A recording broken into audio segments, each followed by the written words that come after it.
ক্যারিয়ারে বহু বিতর্কের মুখোমুখি হয়েছেন সাকিব আল হাসান, তবে ফৌজদারি মামলার আসামি হিসেবে কখনো কাঠগড়ায় দাঁড়াতে হয়নি এই অলরাউন্ডারকে।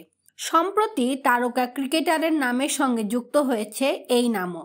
জুলাই আগস্ট মাসে বাংলাদেশে হয়ে যাওয়া ছাত্র জনতা আন্দোলনে নিহত হওয়া এক গার্মেন্টস কর্মী হত্যা মামলায় আসামি হিসেবে নাম উঠে এসেছে গত দ্বাদশ জাতীয় সংসদ নির্বাচনে মাগুরা 1 আসন থেকে আওয়ামী লীগের টিকিটে নির্বাচিত হওয়া এই সংসদ সদস্যর। হত্যা মামলার আসামি হওয়ার কারণে সাকিবের ক্রিকেট ভবিষ্যৎ কি হবে তা নিয়ে সংশয় রয়ে গেছে।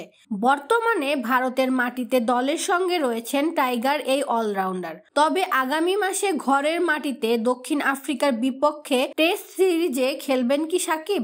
বিসিবির ক্রিকেট অপারেশনস ম্যানেজার শাহরিয়ার নাফিস আশ্বস্ত করলেন সাকিবকে অযথা হেনস্থা করা হবে না। গণমাধ্যমের মুখোমুখি হয়ে নাফিস বলেন, মাননীয় প্রধান উপদেষ্টা, আইন উপদেষ্টা ও ক্রীড়া উপদেষ্টা খুব স্পষ্টভাবে বলেছেন, বাংলাদেশ সরকার থেকে যে পরিষ্কার মেসেজটা আছে, যে মামলাগুলো হয়েছে এ ব্যাপারে কাউকে অন্যায়ভাবে হেনস্থা করা হবে না। আমরা মনে করি সাকিবের ব্যাপারে অন্তর্বর্তীকালীন সরকার তাদের অবস্থান সুস্পষ্টভাবে ব্যক্ত করেছেন। ইনজুরি ও সিলেকশন জনিত ইস্যু না থাকলে এখন পর্যন্ত সাকিবের হোম সিরিজ না খেলার কোনো কারণ আমি দেখছি না। সেক্ষেত্রে দেশের মাটিতে আসন্ন সিরিজে খেলতে বাধা থাকছে না সাকিবের। নাফিস আরো বলেন, উপদেষ্টাগণ তাদের এবং সরকারের মনোভাব সুস্পষ্টভাবে ব্যক্ত করেছেন, আমি কোনো সংশয় দেখছি না।